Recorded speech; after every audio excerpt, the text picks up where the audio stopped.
Can I can hear you. you can hear me? Yeah. Steve, can you hear us as well? Yeah, but I can't hear the rest of the meeting. Yeah, we're having some trouble. We're trying to troubleshoot that. Stay tuned. Okay.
Bessie Joe, can you hear us?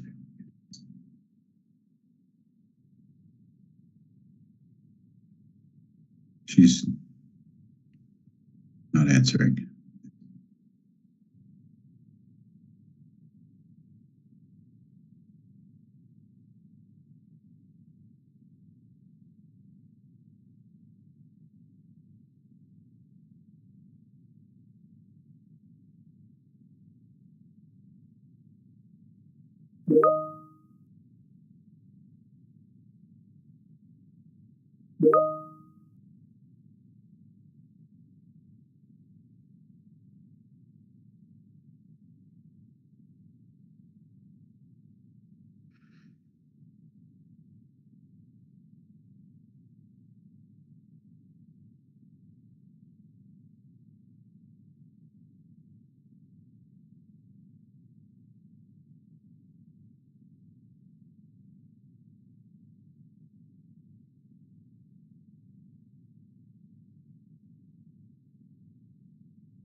Any progress? Seems to be an internet challenge that's happening at the library. We're trying to figure out what's causing it. So, if you call that progress. Okay. I guess I can. Bessie Jo's on here. Yeah, she just responded in email and said she's having technical difficulties. I guess I can just try the phone number, but just in the community room, just join back in. Yeah, you could join via the phone number and you'd be able to hear. Okay. You should be able to hear. It's not. Regretfully, I'm in Salt Lake City, so I'm not very helpful at this point. We have Sean, my network administrator, on his way in to see if he can do something. Okay. I might just monitor this until you see a picture of the room. So, Bessie Jo, can you hear us? Are you monitoring this, or are you just in this room? She doesn't appear to be able to hear us.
We're going to move on.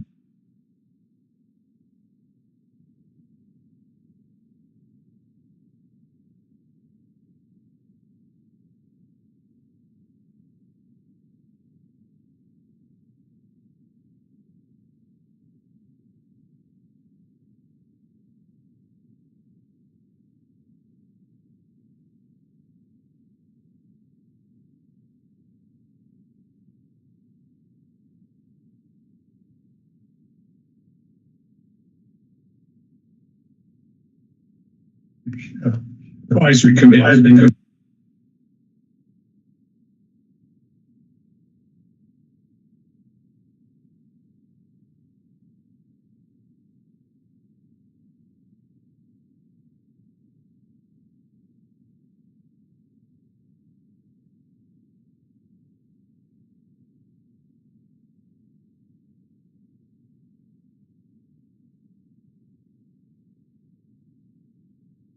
members of the Men's Association, Ladies Association, as well as the people that come up here in the advisory committee. Thank you guys for your support out the golf course. It's a beautiful asset. And you guys have shown a real willingness to invest in that and keep it one of the premier public courses in Southern Idaho, Central Idaho, around. From my past life, I would tell you that I'm very gratified to see the support that you guys give the course, because it's a wonderful gym. And to that point, I think you noticed in the report that the tournaments we probably could have doubled our tournament population because of the people that are on the waiting list and couldn't get in. So it's a very popular course. Where I came from, we had 8-month season and we were lucky to get 15,000 rounds a year. And it's a nice course. I mean, it was a very, very nice course, and we get 30,000+ rounds a year up here. So thank you for that. And I think with the new superintendent coming on board, we're going to keep going the way we're going. So thank you all for your support. It really means a lot. And again, speaking from my past, we had golfers on the city council where I was at, and we still had a hard time getting money. And for capital projects such as clubhouse renovation, such. And you folks have been wonderful. Thank you for that. Also, one other note, I talked to Eric McCormick yesterday or 2 days ago. He asked me to pass on his salutations and hello, and hope everything's going good. So he's doing well. So I guess with that, did you have any questions from the report that we sent out to you that you would like me to address? I didn't have any questions, Jonathan, but did you have any questions you'd like to ask Tony? That number 30,000 rounds in golf came, it was impressive. And how does that compare to last year? How does it relate to weather? And was this season about the average length season, or did we get a few more weekends in? Actually, it was significantly more than last year because we had basically a third of the course shut down for the whole season because of the T-block renovation. So we got that back. I think really weather dependent in June. We're going to kick off and get started. And if we can get a Memorial Day start, I'll see the numbers go up a little bit, I think. And also, Phil and Kevin are working on a program that will allow a little bit more economic, I should say, more efficient use of the course relative to scheduling times a little bit better, getting Cedar more into play. Also working in conjunction with the maintenance department so that if we do have some issues on, say, Cedar or Aspen or what have you, we'll be able to attack it before we have people coming around in the mornings. So they're working on that, trying to get more people to play it, or more people on the course. I would say for our course and for our season, 30,000 is a darn good number. We basically have a 5-month season. And one of the other things to that point, typically I've always known McCall to close November 1st. And one of the things Eric did for me before he left was that he gave me a list of the last 7 years. There's only been 2 years, the last 7 years, we've been able to go to November 1st. So we've made a conscious decision as a advisory board with Phil and Phil leaders in the board that our last day will be the 3rd Sunday in October. And that's to get the course winterized. And we can tell you, I volunteered to help put it to bed last year. And it's one of those deals where we get 200 people show up and we have a mess on our hands. When we get 20 people show up, we can get it done. But it has to be done. And because once snow hits, Dave lives in our neighborhood. We don't have any choice. We're kind of in trouble. So I said, I don't know if I've answered your question on it. 30,000 is a very, very good number. I think prudently, some good management, fill a few things here and there. I also think we can get to 35,000 units a year. I really believe we can do that. We're going to have to be hitting on those cylinders to do that, but I think it's doable. And I frankly, as cooperative as Phil's been, Goodson, our pro, and Kevin Wine behind him, I think our potential is nothing but up from now on out. Hope that answered your question. And that increase by 4,000 or 5,000 players is actually a revenue plus. It doesn't, the cost of the manpower to produce that doesn't offset. Yeah, Exactly. You know, we've weighed trying to get more revenue, and I think the advisory board is trying to weigh the needs of the city to get more revenue to cover the costs of the course, as well as trying to keep it economically playable for a lot of folks. I remember last year, I wasn't here, but you guys got challenged pretty heavily by some folks, and I had conversation with those folks after the fact. And I looked at one of them and I said, are you aware that approximately 70% of the revenue generated by the price increases is borne by the tournament players? And they looked at it and said, didn't know that. It's true. And I think there's a faction of us on the advisory board would like to raise the tournaments a little bit more this next year. If we had wait lists, I mean, we had 300 people on the wait list for scrambling. I mean, we could fill in 2 more days. And that's a topic we've talked about in the advisory board. So, you know, like Rick Moody once told me, he said, Tony, you were in school long enough to know the law of supply and demand says, if you've got the supply, if you've got the demand, raise the prices until the supply and it all balances. We're not flippantly raising money or raising prices. We're trying to justify ourselves, our being, to keep this course a wonderful gym that it's been for decades. And I think it's only fair that we try to balance it. And I think we've done a good job of that. You guys have supported us to the nth degree. We've had some topics. In fact, Phil Goodson, Phil's Basque, as you know, as I Basque, Phil and I have conversation. We can start our own weather. We get going and everything happens, but it's all for the betterment of the course, the betterment of the city. And I live on the course. Dave lives on the course. We see what goes on up there. And it's a beautiful gym. I mean, I've been a lot of places in the West. This is unique. And it's magical. I told David Martino when he first came on, he said, what do you attribute to? And I said, it's magic. I said, there's no place like, we've had one course in Western United States that may be comparable to Kalispell, Montana. And that's only been a verbal conversation with me. I don't know, it might not be close, but we have a magical asset out there and we keep investing in it. So we can get nothing but better.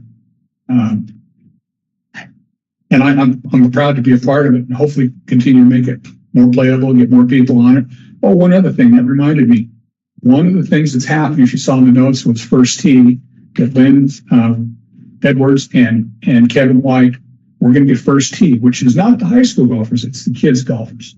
And people that aren't necessarily on the golf team and such, get them involved. And the men, we've got a little money in the Men's Association that we're willing to help financially participate to the degree that we can for the youth golf. And that's another thing that we're trying to do and that's kind of one that's out there that's just kind of making its own deal. It's going its own way. I think it's going to be a wonderful asset. So I've got the support of First Tee out of Boise and such. So There's nothing but roses out there. Not really, but we have our issues like everybody. But it's really it's going the right direction. And again, you guys have been wonderful to support us in what we're doing. And we know there's things coming up we're going to have to talk about, but thank you on behalf of the golfers and the golfing community. And by the way, Banyans, I don't know if you've been up there lately, but boy, he's been busy. And they've leased, Ben Wilmarth has leased places with Michael to the restaurant and the simulator. Michael's generating a lot of revenue. Ben's an employee at Michael's, so he sells beverages. And then on Wednesdays, they've been able to bring food in, and that thing has been packed. And it's just, that's kind of icing on the cake for Michael for Banyans. So I think you guys benefit from Banyans. The higher revenue they get, you guys benefit from it. Yeah. Thanks for sharing all that good news. I'm really glad to hear your perception similar to ours. Yeah. That's really encouraging. Please thank everyone on the committee, and Well, I appreciate you being here to give the report. and one last item, and we talked earlier about the new green superintendent. One of the interviewees asked me, how in the world are you guys getting good equipment up there? And compliments to you guys. I'm very familiar with what you guys do on the equipment. And he looked at me and he said, "Chief Tony, he said, I'd have killed heaven where we were at." And Eric, that was Eric that started that whole ball. And you guys, City does it here with their equipment, but it's nice to have it. I mean, it's one less headache. And so compliments to you for that. But you're welcome, Mr. Mayor. If there's anytime you got a question, I'd be happy to try to answer it. You're more than welcome to come to our meetings. Bessie Joe's volunteered to come and help us with our revised Bylaws. yes, yeah. And we want to make sure that they've worked with you folks. And Thank you for doing that. Yeah. thank you. So, anything else? Good. Anybody out here? All right. Thank you so much. Next up, public hearing. So our sustainability city planner, Meredith Todd's going to help us through this discussion. And the purpose of this public hearing is to hear any testimony related to the development agreement 25-02 for the St. Luke's McCall Foundation and McCall Memorial Hospital District. That's the purpose. So first up, I'm going to call for a motion to open the public hearing, and a voice vote is sufficient. So council, you want to open the public hearing? Motion to open the public hearing. Second. Thank you both. Motion's been made and seconded.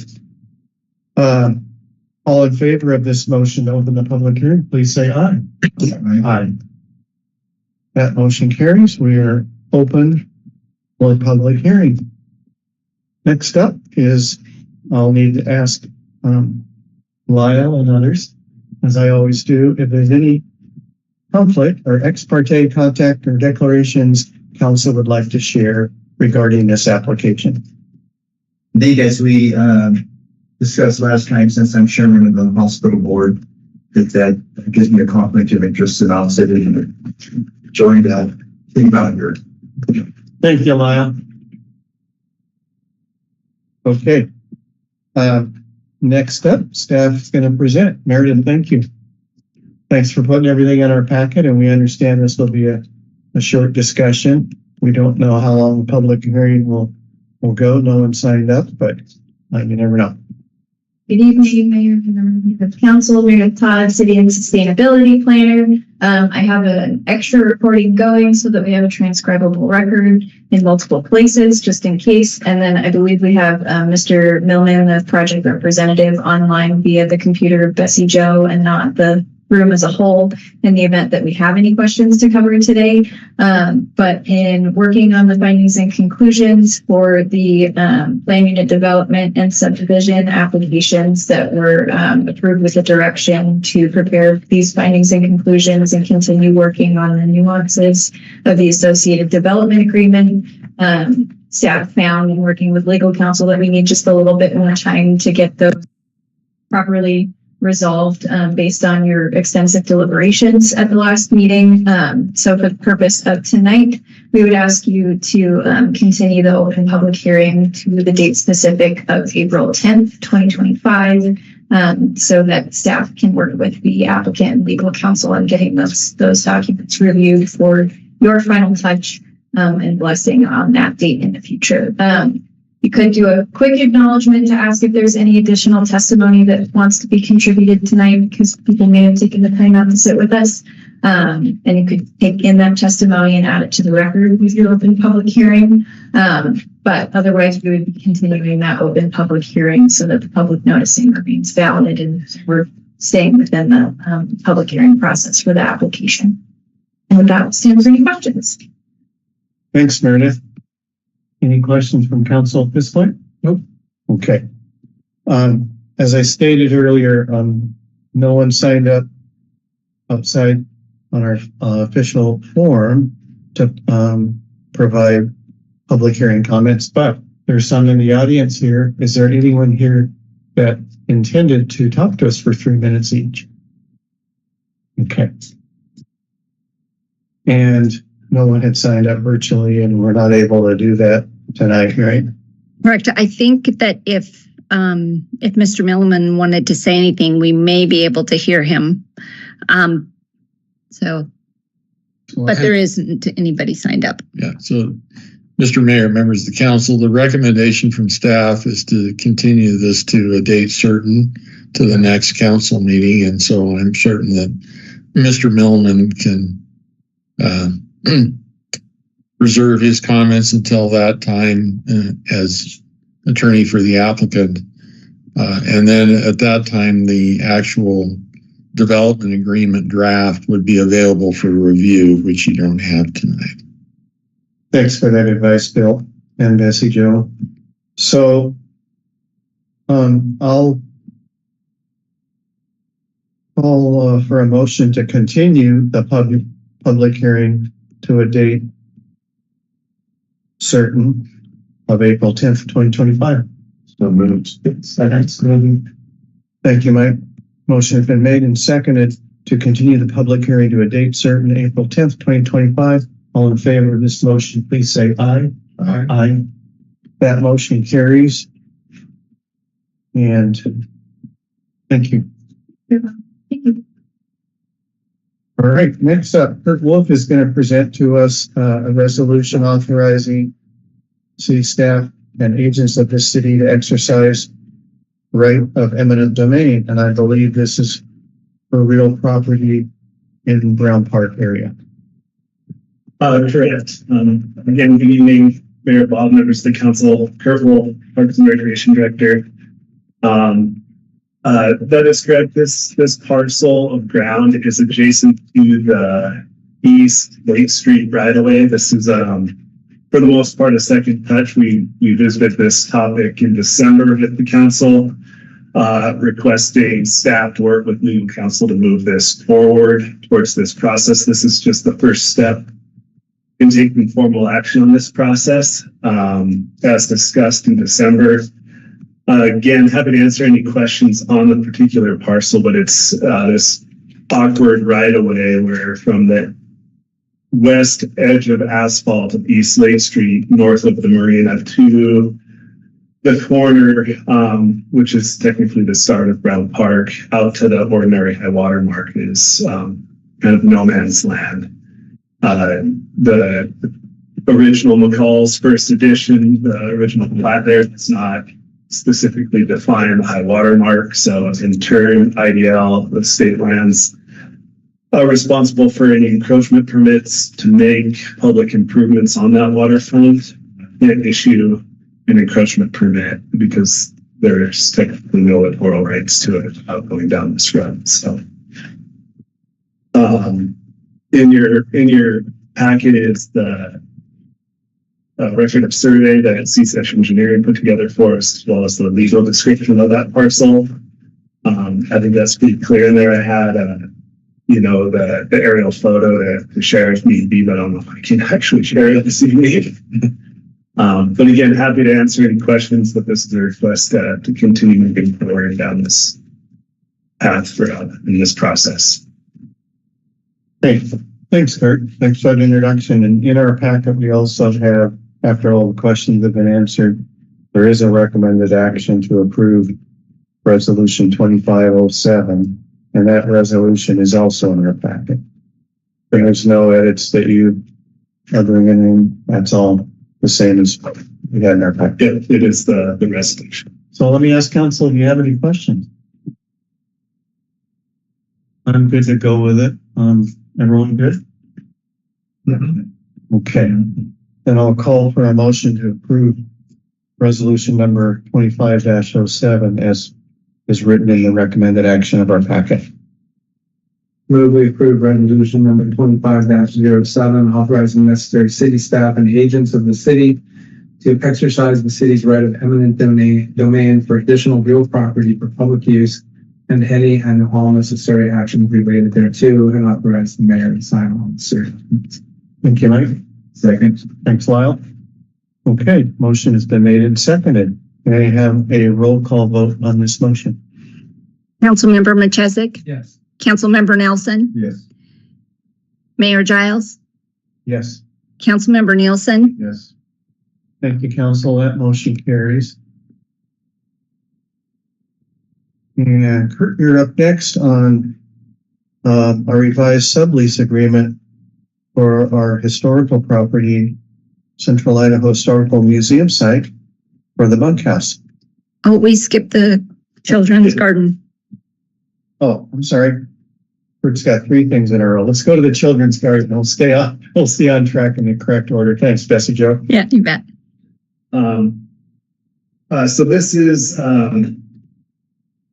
fairly outlined in your packet. Again, I'm happy to answer any questions, but working with Meg Wojciak, our library director, on this project. Back in February, an RFP was published to solicit proposals for professional service to design and construct the McCall Library Children's Garden.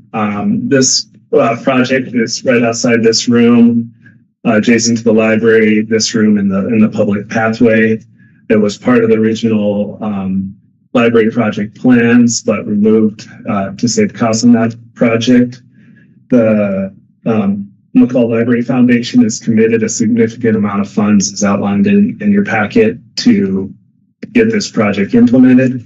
It's a unique project in that we put out an RFP for design build, hoping that we could find somebody with local experience, a local connection to the site and the overall project. We were pleased. It would have been nice to see a few more proposals come in, but the one we did receive from Layla Design Company was definitely attractive to both staff and the library staff as well, and the library foundation. So they submitted a kind of a conceptual drawing. By no means is that the final design, but the direction that the library foundation and board of trustees would like to see it go, meeting some of the needs outlined in that request for proposals, kind of an engaging, educational, and interactive design fitting to the library and the space. I would be happy to answer any questions on kind of the conceptual design, how that could be implemented, but this is just a request to the council to move forward with the selection of the Law Design Company and start working on developing a contract for services with them within that budget. Thanks, Kurt. Before we move on to calling for a motion, or any questions council has for Kurt? Yeah, I've got a question on the cost impact. I see the city is committed to basically anything over $235,000. Yes, correct. Is there a limit? That is the limit that has been outlined in the RFP. $3,800, $3,900. Yeah, so the 235 plus the 3890. So that was the project budget that we have requested we stay within. Second question is, how will this have any impact on snow storage for the city campus? That's a great question. That's part of the reason why I've been asked to be involved in this process, because it is a concern. And no, as you can see right now, having gone through a season, in a way, it's been kind of nice to have gone through a season of snow removal for both parking lots. And we'll keep that design, and the footprint that they've been given for conceptual layout has also considered that. So short answer is yes, it'll have somewhat of an impact, and we're hoping that the final design, especially as it relates to snow removal from the sidewalks, obviously with any of our designs, we want to accommodate just the snow being thrown from the sidewalk into it, not damaging the product. So we'll continue to weigh in on that. But as far as parking lot snow removal, we don't use the pathway out here was designed to be snow storage for both the railroad right away and stuff coming off of what the city's clearing the downtown core. The pathway then gets rerouted through the Civic Plaza out here in the winter months. And then the parking lots we're not storing any snow there.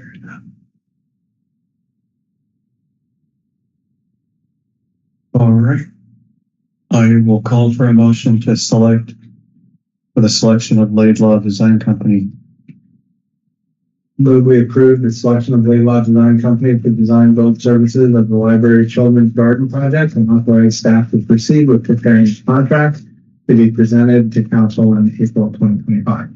Excellent. And Colby seconded. Okay, a motion was made and seconded. We'll call for a roll call vote on this motion.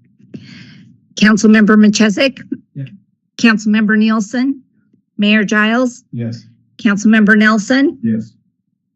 Thank you, Council. All right, Kurt, now we're going to move on to your third topic, the sublease agreement for the bunkhouse. All right. Thank you. This is, I don't know if you recall, this is, we've already approved one sublease. The reason it's brought back in front of you is it's just changed slightly. So to give some history on the bunkhouse, the entire museum site was a SIPA site, a Southern Idaho Timber Protective Association site that was deeded to the city with some deed restrictions. The Central Idaho Historic Museum has fulfilled those deed restrictions for the city by leasing that property for us. Within their lease with the city, they are entitled to, upon council review and approval, sublease to help generate revenue to operate around the museum. And so that's really what the goal of this sublease is. The museum board was approached by SIPA to bring back to life the second floor, which had originally acted as a bunkhouse for SIPA, to house some of their seasonal employees. So for the first few years, the SIPA had made an investment to renovate and remodel and bring it into compliance. And their rent was in turn, the offset of that investment. So I think that was for 2 years, if I recall correctly, where we've reached that threshold. So now they've revised that lease to actually start collecting rent revenue from those seasonal employees who'll be using it. The nice thing about it is if they can't fill all 4 of those bedrooms, the museum or park staff has an opportunity to utilize for seasonal help during the summer months. And then long-term goals for that building are we've got some maintenance repairs that need to be made to the building, which I think are priority, but ultimately invest in it to a point where we can keep it open in the winter and have those rooms available for seasonal help, whether that's plow operators. A lot of ideas floating around out there, but to have those spaces available in the winter months as well. But currently that building would not be real habitable this time of year. So that's really all this is. It's just a formality to adjust now that the museum board will actually be receiving revenue from SIPA for those few months during the summer season. Sound like a good proposal. Council, questions for Kurt? I think we're good with that. I'll call for a motion to approve the revised sublease. I move we approve the revised sublease agreement for the bunkhouse second floor rental property between the Central Idaho Historical Museum and the Southern Idaho Timber Protective Association, and approve the mayor to sign all applicable documentation. Second. Thank you. Motion has been made and seconded. May I have a roll call vote on this motion? Councilmember Nelson, Councilmember Nielsen, Yes. Mayor Giles, Yes. Councilmember Machesik, Yes. Okay, that motion carries. Thanks a lot, Kurt. You. Delta, you're going to join us next and talk to us about, let's see. Oh, solar grant application for the library. It's a so-called EBSCO solar grant. Thank you, Mayor, Council. I'm Delta James, Economic Development Planner. Yes, the McCall Public Library would like to apply for a grant through EBSCO, which is an information resources and technology company that the library uses for some of its digital content. And as being a user of EBSCO, we are eligible to apply for one of their solar support grants. They award 3 grants annually on a national basis, which includes all 50 states plus the U.S. territories. So 3 are awarded in that amount of opportunity. So it's a very competitive grant program. And we did apply in 2022 for the same grant award and was not awarded at the time. However, the library feels that now that the building is complete, there's a little bit more data about electricity use, that perhaps it is going to be a little bit more competitive this round. So it is, this is requesting your approval to submit an application in the amount of up to $100,000. There is no matching requirement, and nor would we provide any from the city of McCall. If it is awarded, the library has investigated to what extent that would provide solar support for the building. In your packet is a proposal from EGT Solar, which demonstrates one approach to the solar panels. It would provide for $100,000, it would provide 80 panels on the new portion of the library roof. And in a system that is designed to allow for snow load, but also not penetrate the new roof structure itself. So just sit on top there and not have to be drilled into the new roof membrane.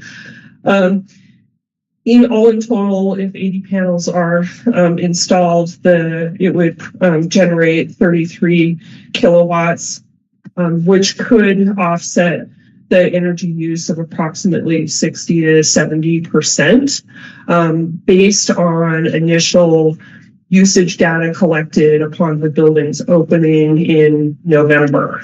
So I actually think it'll be a bit less than that because we're seeing the bills now roll in from the coldest part of our year. But nonetheless, it could provide a substantial energy offset to the library if we're successful. Yeah, sounds like a significant upgrade. Thanks for bringing this opportunity to us. Any questions, council? Okay, I'll call for a motion to submit the EBSCO solar grant. I move we approve submittal of a EBSCO EVSCO solar grant and authorize the mayor to sign all necessary documents. Second. Thank you. A motion's been made and seconded. May I have a roll call vote on this motion? Councilmember Nelson, Yes. Councilmember Machesik, Yes. Mayor Giles, Yes. Councilmember Nielsen, Yes. Okay, Thank you. good work on that, Delta. We'll think positive thoughts on that.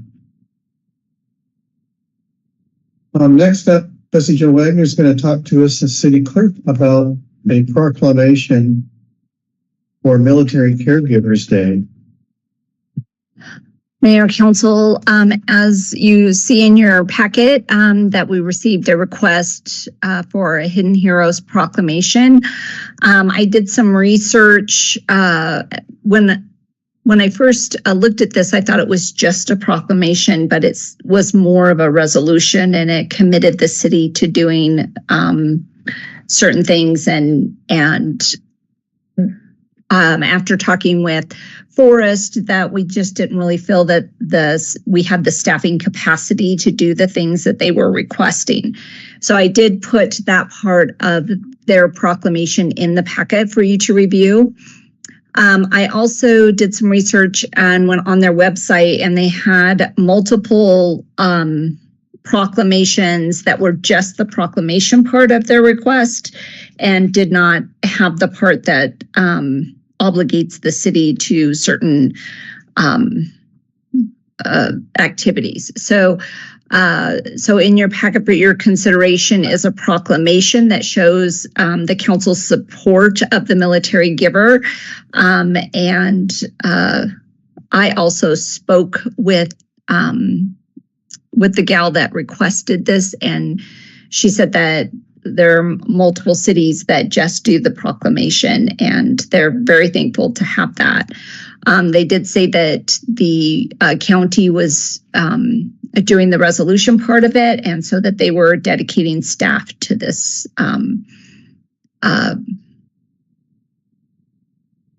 item. And so she said that if anybody in McCall needs that resource, then we could refer them to the county.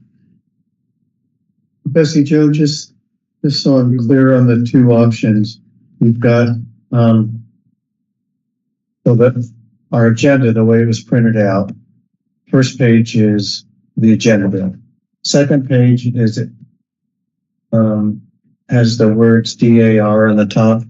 Is that the one that you would recommend after talking to Forrest? No, that's the one that they recommended. So Okay. the one that is the one with our emblem on the top. Yeah. Great. Thanks. That way we can track it. So knowing that, are there any questions for Bessie Joe on the two options? So we're, the option that does not make staff responsible for any implementation, and the thought that the county has the staff magnitude to do that, that hits my right spot for us. Yeah, and Bessie Joe, you shared that a lot of cities are using our form of the proclamation. Yeah, it's probably a pretty even split of what I could see. There was there's like over 40 of them on their website. And so many using the ones that I'm recommending, and many that use the full proclamation that Dana provided. Okay. So,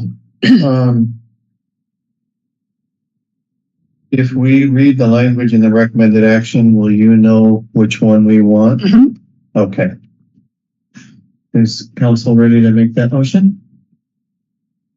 Patrick? Yep. Okay. Okay. I move we proclaim March 28, 2025 to be Military Caregivers Day in McCall, and authorize the mayor to sign the proclamation. Thank you. Motion has been made and seconded. Bessie Joe, would you conduct a roll call vote on this motion? Yes, Councilmember Nelson, Councilmember Machesik. Yeah. Mayor Giles, Yes. Councilmember Nielsen. Okay. Thank you, Bessie Joe, for helping us with that. I appreciate you paying attention to detail and reaching out to Forrest, even though he was on annual leave this week on I vacation. reached out to him before he went on vacation. Oh, good. I think just for the record too, this states that we do have a service available through the county. And I think because we're a relatively small community and we know who the people in the community are and the types of support they need, and there are other additional sources for them to reach out and use, that we really have met the needs of those military caregivers.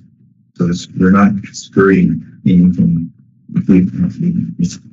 This state, I think that's what we all feel. Just make sure that's in the record. Yep, certainly. And when after the proclamation is signed, it will be sent back to Dana, and she'll post it on her website.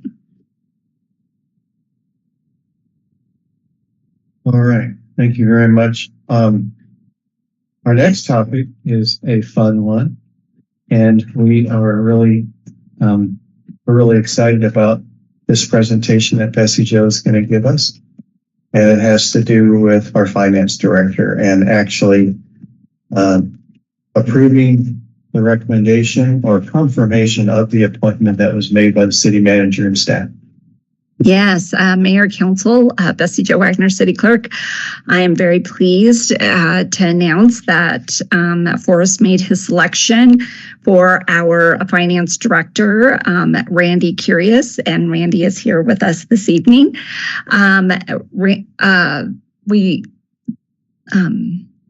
The city manager conducted a very lengthy process in choosing our finance director. There was an interview panel. We had several interviews. There were 7 in the first round and then 2 in the second round. And we landed on Randy, and we think that he's going to make an excellent addition to our team. He, as it states in your packet, he has 12 years of public sector experience, 10 years in the public nonprofit sector, and 3 years in private industry. He holds an MBA with a focus on finance and has skills and experience in areas we identified as being of critical importance, including financial forecasting and planning and analysis models. He advises policymakers on long-term financial objectives, collaborative budget development across multiple departments, monitoring budget performance to maintain fiscal responsibility and optimize resource allocation and development of financial policies and procedures. Randy's financial management expertise combined with his interest in community welfare make him an excellent pick to support and enhance our city's strategic objectives.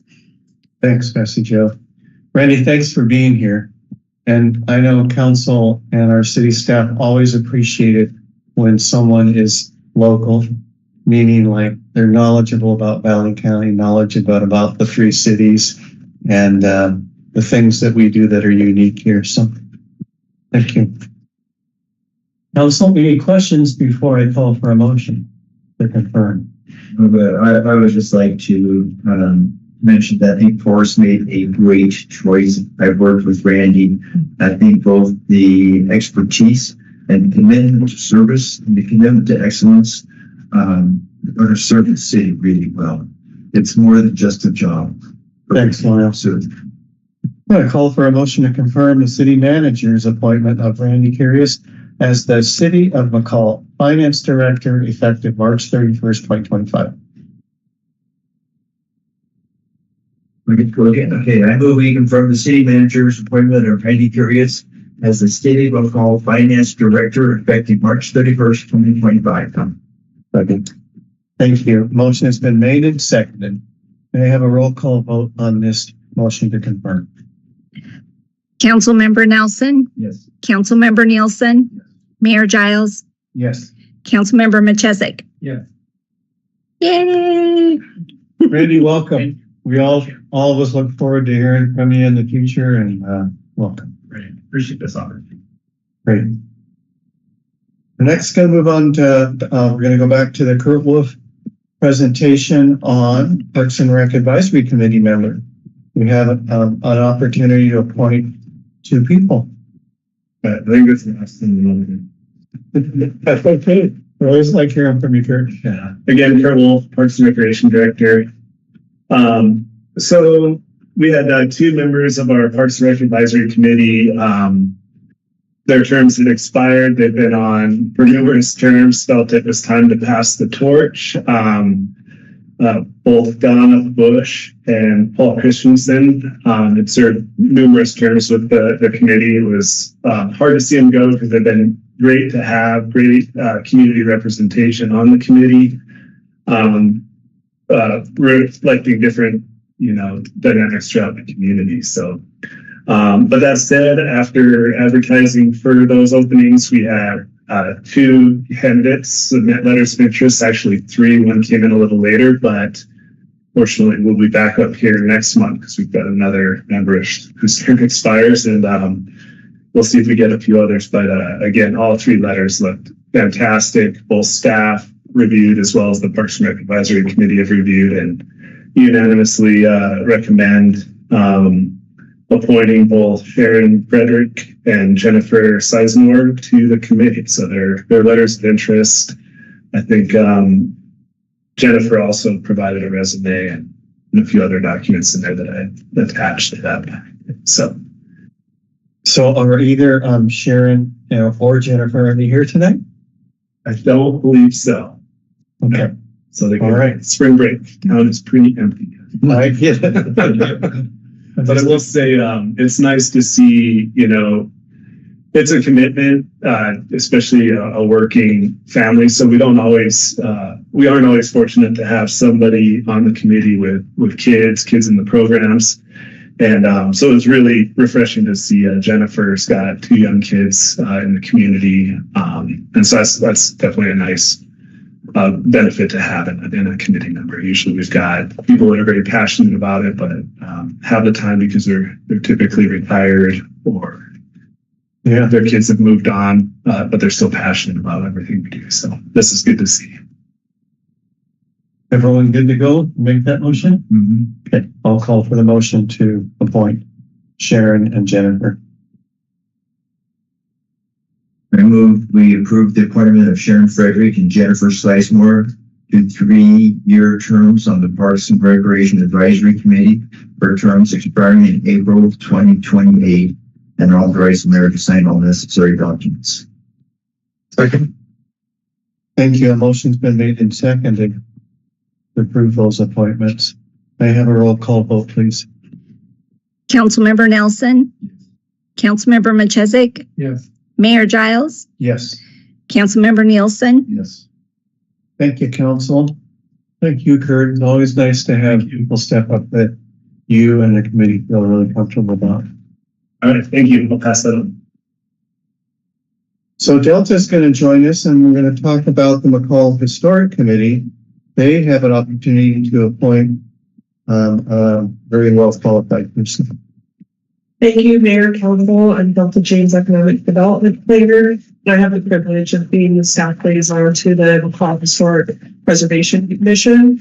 You appointed Samantha Westendorf to the commission for a 3-year term 3 years ago. So the term is expiring now. Her first term is expiring. And she would like to seek a second term on the Historic Preservation Commission.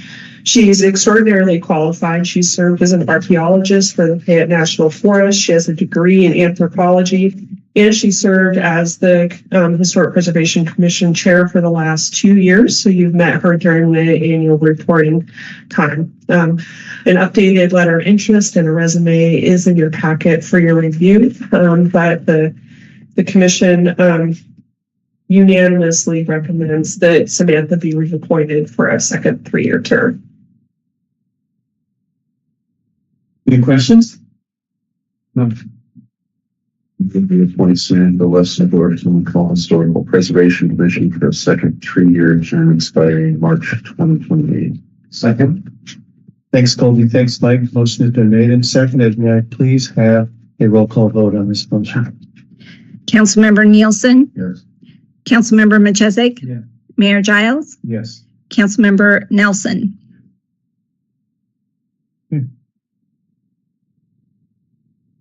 All right. We're going to move on to upcoming meeting schedule. All right, Mayor, Council, Bessie Jo Wagner, City Clerk. We, as you know, that tomorrow's meeting was canceled.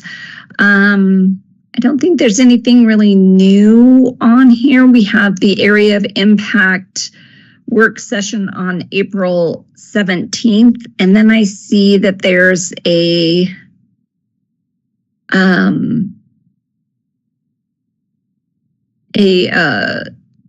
land use on there. Meredith must have added that. I didn't see that. So we'll look at that, make sure that you have enough time. Usually that is for 2 hours. And so I would suspect that the Area of Impact Council work session will be every bit of the 2 hours for April 17th. Okay, That's a Thursday, correct? that is a Thursday. That's your extra meeting. Yep.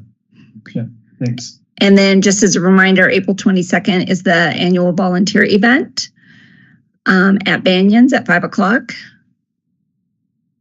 And then just as a reminder, April 25th is the Climate Action Plan work session with consultants. And that is the morning meeting, and it is scheduled for 2 hours. And then on May 5th is your Valley County Commissioner joint meeting with the Area of Impact for the city to present their proposed map. I don't know that and then on May 23rd, we do have that as a 9 to 1 for your council priority setting related to budget.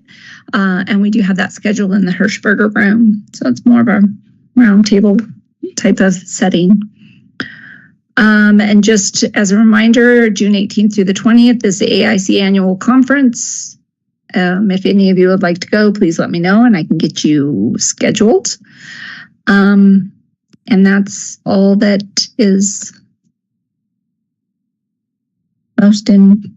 Well, I don't know if it's most important, but it's all important. Those were the highlights. Any Yes. questions for Betsy you on that? Okay. Have I overlooked something? You seem like. No, I think we're good. That's great. Okay. All right, I'm going to call for a motion to adjourn. Motion to adjourn. All in favor of adjourning tonight's city council meeting, please say aye. Aye. We are officially adjourned. May I press this button? Yes, hold on. I will stop the meeting.